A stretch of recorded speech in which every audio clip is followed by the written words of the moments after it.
What's up, YouTube? Ah, oh, settling in. Just waiting. Okay, here we go. What up? So it's Tuesday, guys. We're doing a question and answer here live on YouTube, Instagram, Facebook. So come with your questions. We're doing a live Q&A.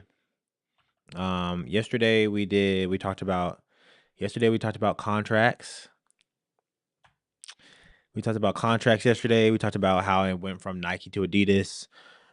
So if you guys have questions about any of that stuff from yesterday, you can ask those questions. But for the next 30-ish minutes, we're gonna do a question and answer. I will actually show you guys my schedule for this upcoming indoor season. I'm going to a couple different places overseas, going to Europe. Actually, yeah, going to a couple different places. I will be in 4 different locations in a span of 2.5 weeks. So I will be pulling that schedule up. So if you guys are in the area, and you guys want to come check me out, check out the races, then you guys could totally come do that. But I'll pull up the schedule so you guys can take a look at it. We can take a look at it together, and you guys can see where I'm going to be running. So if I can find it. I'll also be posting this to Insta as well. So don't trip if you can't see it. But let's see here.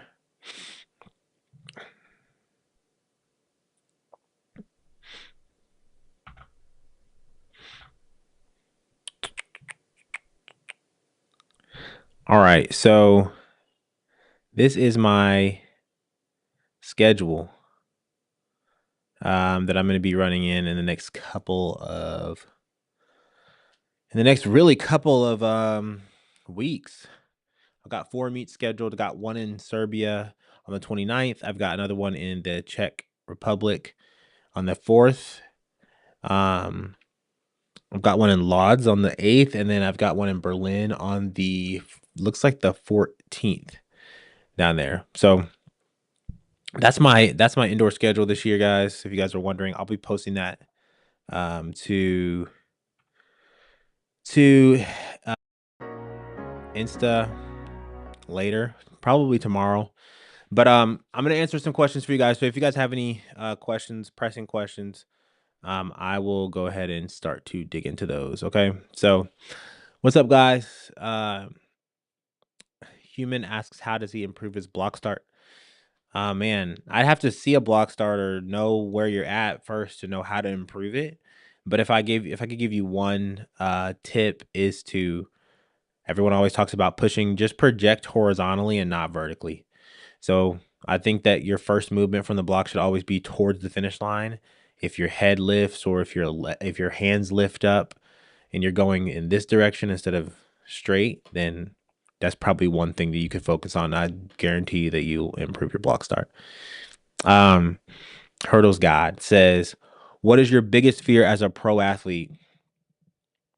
I think that my biggest fear, I would say I don't have any fears now. I wouldn't say that I have fears, but I think early in my career, one of my biggest fears was potentially never getting a world championship medal, or like an Olympic medal, like not being a medalist at all.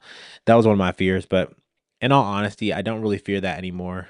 I realized that my life is bigger than just medals and hardware, and that, God's put me on this earth and given me a gift for a purpose that's so much bigger than that. So I don't have that fear anymore, but that was one big fear of mine. And I think that that's the reason why it kept me from getting those things, because I was afraid of them happening. I was thinking about them. So, yeah, look at the schedule, man. I'll be putting the schedule out sometime either tomorrow or Thursday this week, so you guys can just basically follow along as I run through this indoor season. I'll be overseas from the 26th through the 14th of February. So yeah. Yes, Cade O King, I always be live. Yes, I do. I go live every Monday, Tuesday, and Wednesday, so I'm always here, man. I'm going live. Just show up, hang out. But I am doing Cade, if you haven't been on the lives, this is my live question and answer session. So yesterday, guys, I actually talked about contracts, Nike contracts, Adidas contracts, all those cool things. And I answered some questions at the end of that. So if you guys have questions regarding that, I can answer those, or just running questions, or just no questions. Because if you guys don't have any questions, then this will be a really short live for me, and I will go and hang out with my daughter. So, and do some work, some other work. What's up, guys? What's up? What's up? Hurdles God says, I'm an NAIA athlete, and I have been picking up hamstring injury time after time. What advice would you give me? Hurdles God, this is what I would say. If you're constantly getting injured, there's a couple things that could be happening. One of them is that you're you're going too hard and you're not recovering well enough. I'm all for like pushing yourself in practice, lifting heavy weights, hitting big PRs in the weight room. But I think that there's a fine line, especially in track and field. Um, and it depends. It could be a combination of a lot of things. Hurdle God. There could be some exercises in the gym that you're doing that combined with sprinting is just too much on your hamstrings, and so you're not able to recover because you're doing like maybe you're doing a bunch of hamstring curls or you're doing a bunch of eccentric hamstring work. And those things are good. But when you're doing them with a lot of sprinting, then you could probably see some injuries. So that could be something. So it could be just you might be doing too much. You might be going too hard. You might be lifting too much weight and it's not allowing your body to recover. Or, um, Hurdle God, you may be under eating and under fueling your body properly. So if you're not getting enough, if you're sprinting a lot and lifting a lot and you're not eating enough protein, then your body, your muscle, the muscle fibers that you're tearing, they're probably not getting the nutrients they need to repair themselves properly. So what I would recommend as far as like nutrition game, protein game is to basically I would stick in between 1.2 and 1.8 times your body weight in pounds of like how many grams of protein you want to eat every day. So if you're, for instance, for me, if I was 186 pounds, I would multiply 186 by, I would want to be in the middle of that by 1.4, or excuse me, um by 1.2, my bad.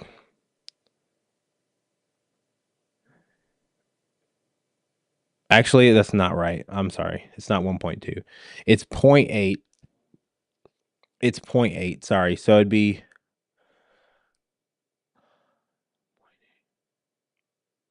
yeah, point 0.8 by your body weight.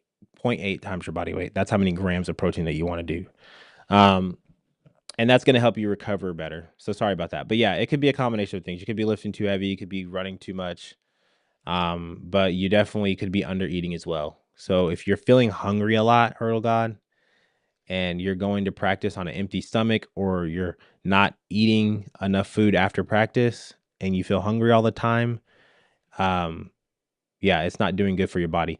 If you're under eating and you're trying to like lose weight, for anybody that's on here, if you're under eating as a sprinter and you're trying to lose weight and you're doing it to where you're like not eating food and you're like hungry all the time, the first thing that you lose is fast twitch muscle fibers. So if you're like wondering why you're trying to lose weight, you're hungry all the time, you're tired, and then you're not running fast, it's because when you try to lose weight and you don't do it the proper way, and you're not eating, you're not fueling your body, you lose fast twitch muscle fibers. All right. And so all the stuff you're doing in the gym is not gonna it's not gonna translate. All the running you're doing is not gonna translate. So that's what I would say, Hurdle God. I know that was a long answer, but I would check in on those things and then go from there.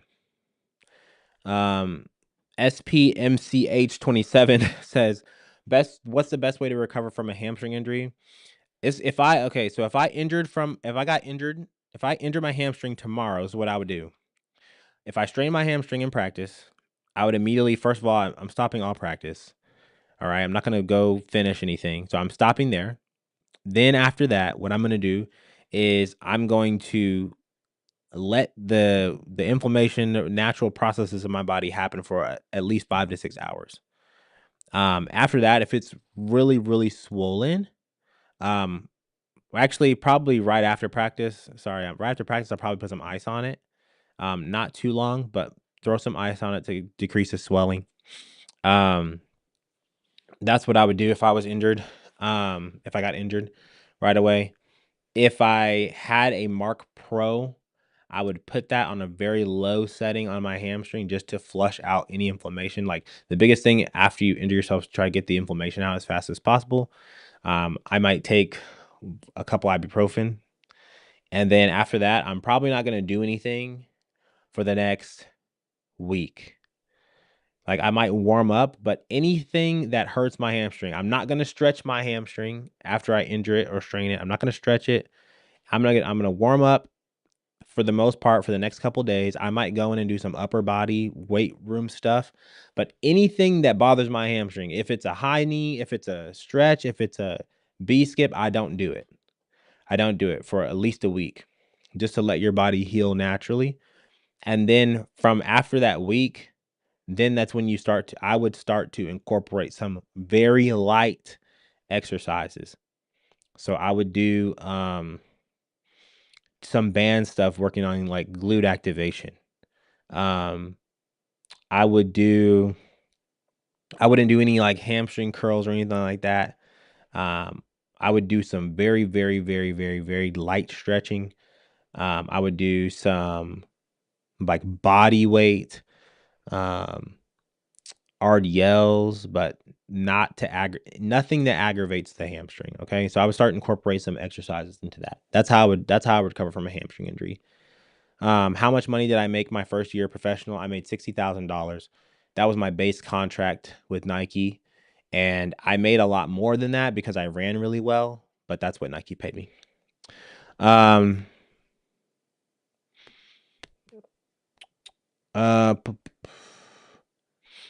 yes, grams per pound or grams per kilogram. Yeah, so that would be the number is different, Fame. So with protein, it's 0.8 grams per pound of body weight.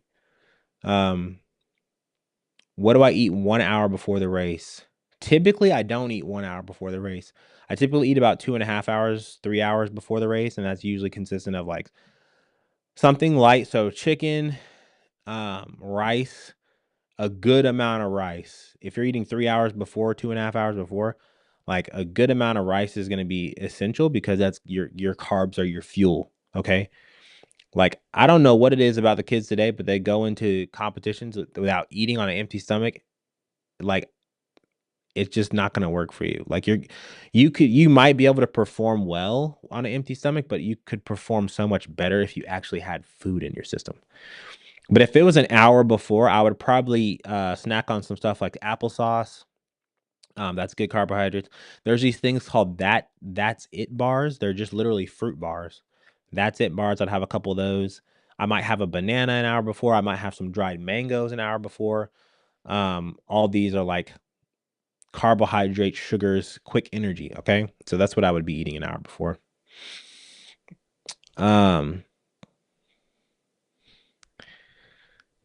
Should a 100-meter sprinter be able to run the fast 200 meters? Kyle says. Yeah, I think so. I think if you can run the 100, you should be able to run the 200. Sometimes it doesn't always work out like that, but I think you should.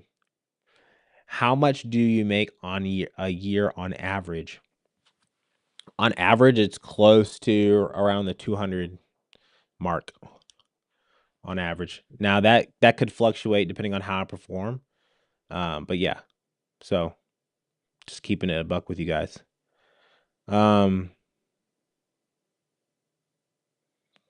When are you overseas? Hey, Ronnie, when you're overseas for 1 to 3 weeks, this has come from 713 Elite Speed Track Club. Do you strength train or is it too hard finding a place to live? Typically, Elite Sprint Track Club 713. What's going on? I never really lifted overseas, and honestly, I still don't. One, just because the travel is really hard on you. Personally, this is just from a sprinting perspective. Like, if you go talk to like Ryan Krauser will tell you he's in the weight room the first day that he gets over there. Like he lands after a 10-hour flight and he's lifting. But for sprinters, I think just with the nervous system, it's different and everybody's different. So I don't typically lift. There are times where I like if I'm over there for 3 weeks, I'll probably try to find a weight room. They typically the places that we're staying, they either have a weight room at the track or we just have to like thug it out and use the hotel weight room, which is typically just some free weights. So if it just depends on the situation. If there's not a place to go, then we just take the L. But really, that was in my first couple years. These last couple years have been with a different agency, and so they house us in London. So there is a place where we can lift weights. So if I was over there for 1 to 3 weeks, I probably would get in the weight room at least once or twice just to touch some heavy weights. Not do anything crazy, especially when you're competing. Like you don't want to be over there jet lagged and be sore getting on the line. It's just gonna be a recipe for disaster. Um, so yes and no. It really just depends on how my body's feeling. And I won't be doing as much like heavy lifting as I would be doing it here while I'm at home. Um, how can I have power to start my race? Jedi, man, y'all's names. How can I have power to start my race? It's the question. Um, you're probably going to have to lift some weights and get stronger. I mean, that's the thing. Do some plyometrics, some box jumps, some one leg jumps. Do some squats, um, some lunges, dumbbell lunges. Like strengthen your legs if you want to get stronger. If you want power, you have to get strength. Hurdles God, I'm from Africa and we don't do weights, so I'm new to the weight room since I came from to the States. But I stress my body to working more hours. I think I also, yeah, yeah. If you're doing too much training and you're not recovering well, then you're gonna it's a recipe for injury. So that could be also hurdles, God, that could be due to some like mechanics. You could be striking the ground improperly. That could be causing hamstring injury. But if you're overworking yourself and you always feel tired or you're not eating properly, then I can guarantee you that that's probably where the injuries come from. Um, Naylor, do I use any mental cues? If you go to the Defeat is Optional podcast. It is on Spotify and Apple Podcast. I have about 5 or 6 episodes that talk about mental cues for handling race day anxiety, um, all kinds of stuff. So again, that's the Defeat is Optional podcast. It's on Apple Podcasts and Spotify. That will give you all the mental cues that you possibly need. Lovin says, "What resources do you recommend for a 10-year-old sprinter, mom? I can't get your little cousin to practice right now due to work." Okay. What resources do you recommend for a 10-year-old sprinter mom? Um, I would I would try to find a track club. That's what I would do. Um, and make a friend at the track club and see if said friend's parents can take them to practice. That's that's what I would do. Track season, I mean, it's not track season, I feel like yet because it's cold outside. I know that there's indoor track going on, but I mean, for the most part, I don't even know where the most of the high schools and middle schools practice because it's so cold outside. So either they're doing it in the hallways at their school or somewhere else. But yeah, that's what my recommendation is: finding a club team somewhere and making a friend and having them. That's what I had to do. I had lots of friends that were on the teams. Like when I played basketball, my best friend was on the basketball team and I just rode with him, tag along with him all the time. My mom was at work. So those were the things that I did. If depending on what place you're in, if you could tell me where you're located, I could probably see if I have some resources where I can hook you up. Um, what we dropping this year? Hopefully 9.7 miles. That's the plan. That is the plan. No problem, 713. Appreciate it. Did I get any money when I ran the collegiate record in the NCAAs? Yeah, if I did, that would have been really bad, and I probably would have gotten my title vacated, and my coach would have got fired. So no, I did not get any money. I did not get any money. Um, 713 said you spoke a couple weeks ago regarding the buy into Worlds. I'm assuming your win came in 2024 World Tour. No, the buy 713 Elite Track Club came in the 2020 World Indoor Champs, World Indoor Tour. So it was this one, World Indoor Tour from 2020, actually, if you guys can see that. And because of COVID, because of COVID, they're giving a buy because that was the year I would have been able to go to China. They're finally making the COVID year up in 2025, 5 years later, and that's why they're giving us the buy. So I don't know why they're giving the buy to the people from 2019, but that's another story. But yeah. Um Someone said are amino acids necessary for female sprinters? I think yeah, I wouldn't say they're necessary. Like absolutely. Like, do you need to go buy a powder? Probably not. You could probably get all your amino acids from natural foods, which is what I'd recommend. Like, if you're trying to get protein in, try to do it with natural foods first. If you're doing like zero point 0.8 to 1.0, grams or grams per, gosh darn it. I always mess this up. If you're calculating it and you're doing zero point 0.8 grams times your like body weight, it's going to be really hard to do that by eating a lot of food. So a protein powder is necessary. But typically most good protein powders have an amino acid, like full amino acid complex in it. So if you're using the protein, you're going to get the amino acids. But I wouldn't say like it's necessary to buy a amino acid powder. I would just eat good whole clean foods, and I feel like you'll get them. Yes, I stream on Insta, Facebook, and YouTube all simultaneously. What is the longest distance that you are running in training? Um, it's a good question. I'd say the longest rep I've ever run is like a 500. But if I was doing like a whole workout, I've done like one of the workouts I've done is 500, 300, 200, 100, 100, 100. So that's what 800, 1,000, so 1,300 meters. And then plus some stadiums if you want to add all that in the warm up. It's a little bit more, but I'd say no more than like 1,600 plus meters, depending on what we're doing. Um, you're in Louisville. Okay, yeah, I know some people, I have some contacts um that I can look at Levin and just see if there's some connections I can make for you. Okay. Just shoot me a message on Instagram and we'll have a conversation.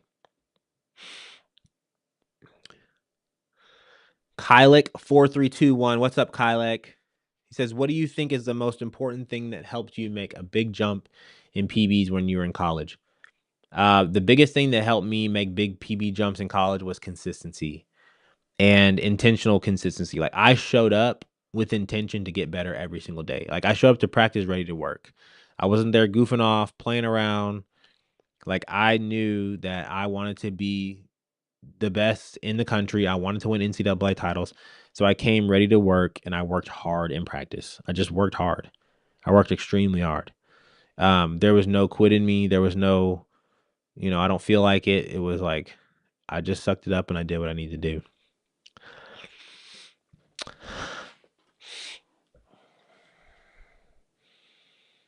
Ronnie, is this the same rule? I think it is 713. It's the same rule. Athletes who win the overall title in their discipline, yes, will earn that automatic buy. So yeah, that's basically exactly what it is.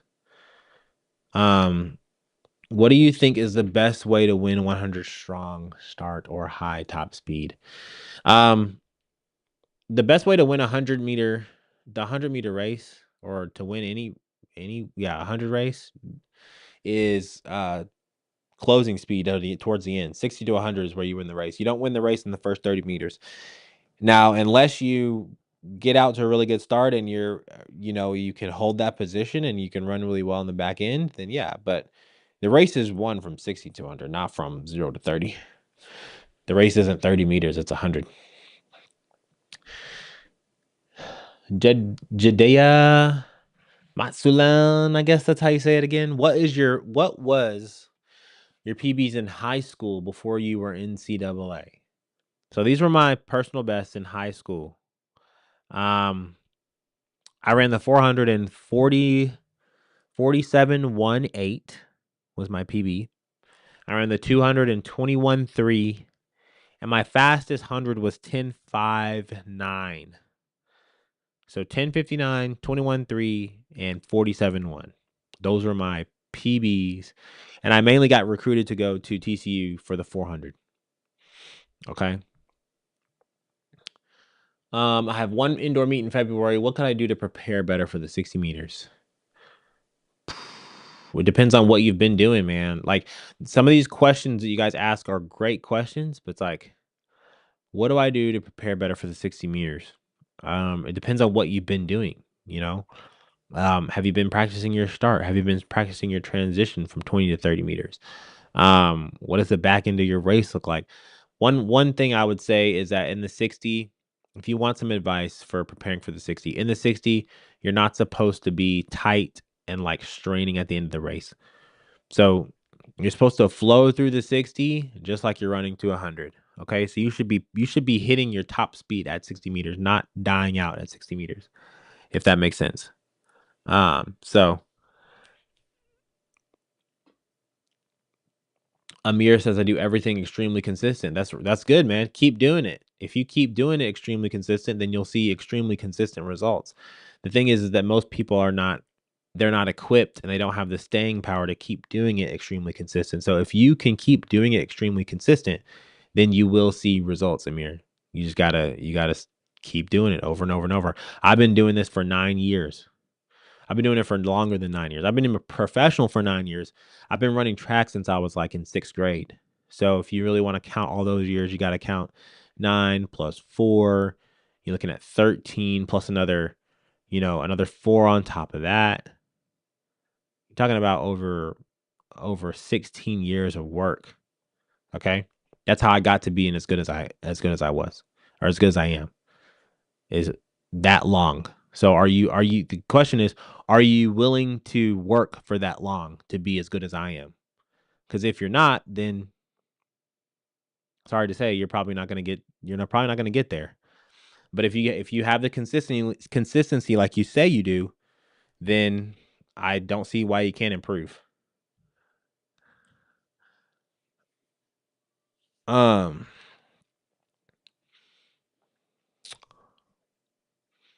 Rad Squad said, what was the big injury that really halted ability, loss of power, etc. when you were 650, 46 shape to now? I've had a couple different injuries. I had an adductor injury back in 2019 that was actually came from a hamstring injury. So mainly it's been hamstrings. Hamstring injuries have been the tough one. The adductor injury in 2019 was a little rare. It was different. So those would be the ones. But I think I've always, even last year, I was in 6'4" shape. I think for me mentally, I wasn't in the right space as an athlete. And I think that mentally, if you're not in the right space mentally, it's very hard to run fast. All right, Amir. All right. Drop that 680, man. If you don't, you just got to keep working hard, man. It'll come. Got to give me an update. Yeah. I'll be on here on the live, so you got to come give me an update. All right, I'm going to take a couple more questions. Take about 3 or 4 more questions. This is going to be the first one of the 3 or 4. NL on YouTube, tuned in from YouTube. What's going on? Says, talk about diet, smoothie supplements. How's your diet been and how have you noticed improvements? So, NL, I've done a lot of different things with diet. I've changed it up. One of the times I was eating probably the cleanest was when I ran the slowest. Now, I have to tell you guys that when I was doing that, I was under eating massively. Like I was not eating enough food. So, what I will tell you is that as a sprinter who trains, if you're out there training weights and running, you're sprinting, you're doing interval training, then you're going to weight room, you're training for 3 hours plus, and you are not eating the proper amount of food, you're not fueling your body properly. First of all, you're going to be very hungry. Second of all, you're going to be very tired. Third of all, your performance and your practices are not going to be they're not going to show the times you want. You're not going to have good practices. And if you don't have good practices, then you can't have good performances. So, um the biggest thing, NL, is that when you talk about diet, the main thing that you want to start with is whole foods, not supplements, not smoothies, not losing weight, not any of that. It's whole eating whole foods. Whole foods are literally like rice. Rice is a whole food. It's literally just rice. There's nothing else. Potatoes, sweet potatoes, steak, salmon, chicken, beef. These are whole foods, right? You want to make your main diet those things. Shrimp, um, onions, cucumbers, tomatoes, apples, anything that's literally in that produce section, that's in the meat section, those are the sections you want to eat and shop from.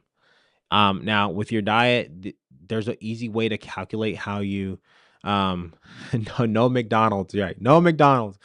There's an easy way to calculate, um, how to, how many calories you should be eating. Also, how much protein you should be having, carbohydrates and fats, and honestly, just eat until you're like satiated. Don't undereat trying to lose weight. Like especially if you're in season, don't be trying to lose weight in season. Um, but yeah, so diet as far as food, that comes first. The supplements come very like all the way last.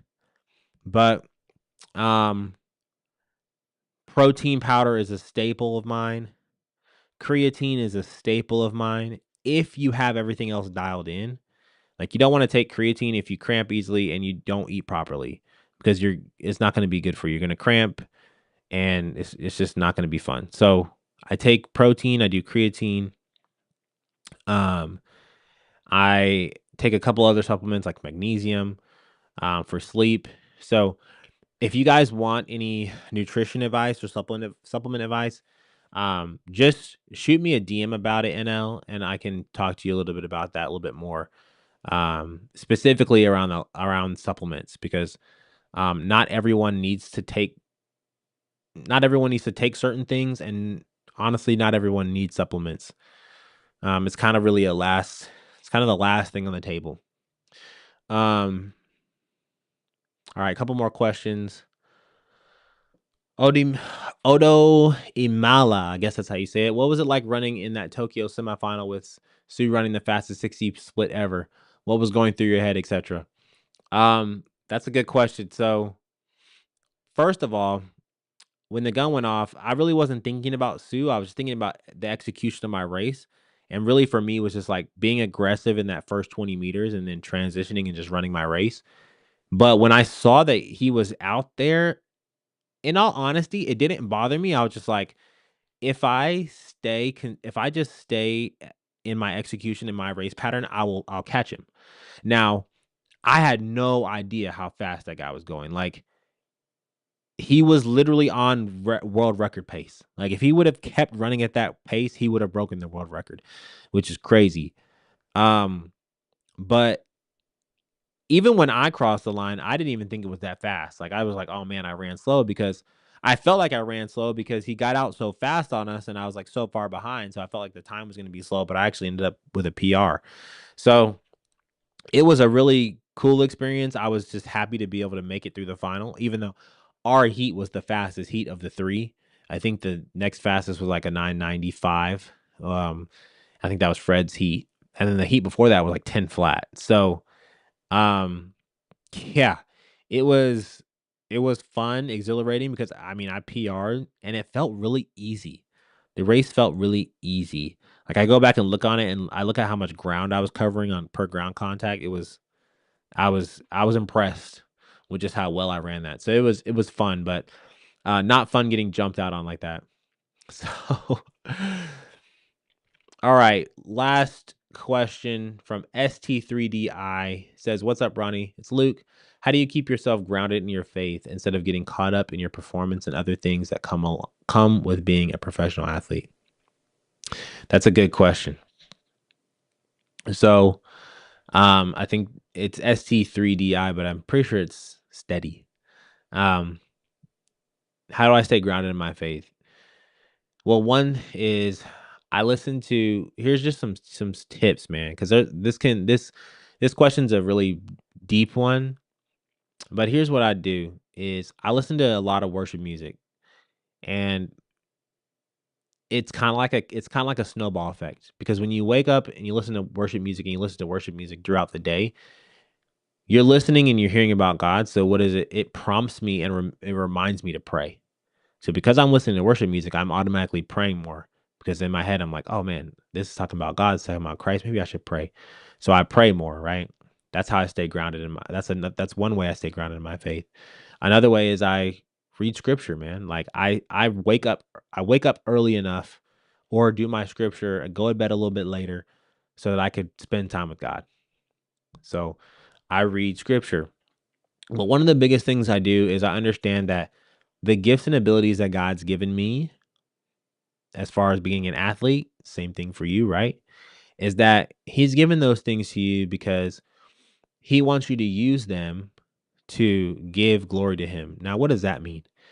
It means that you're supposed to use them so that you could talk to somebody else about the gospel, right? You can tell someone else about Christ. And so I don't get caught up in my performances anymore. I used to a lot, but I don't anymore, because I know what I'm there for. I know what I'm competing for.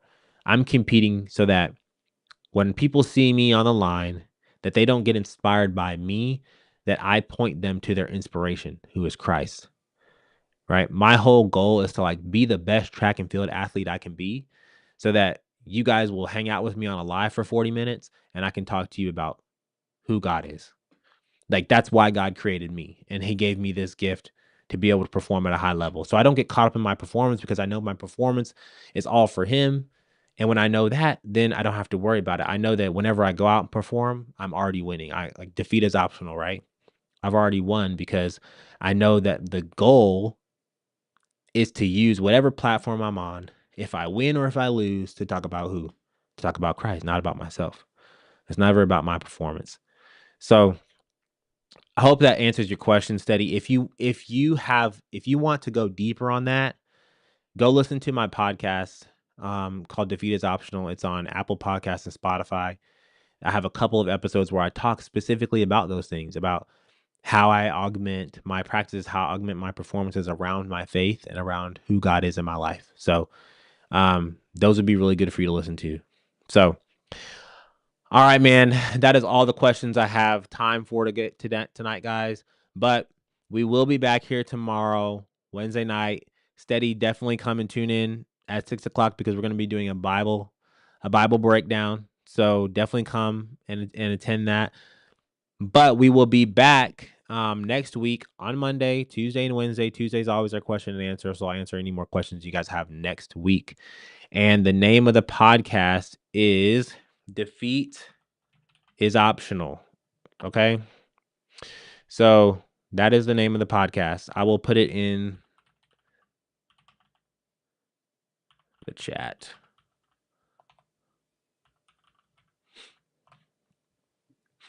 Search it up. All right, guys. You guys have a good night. I will see y'all tomorrow at 6 p.m. Yes, I'm always live. Okay. So I love you guys. Thanks for hanging out with me, and I will catch y'all later, man. Peace out.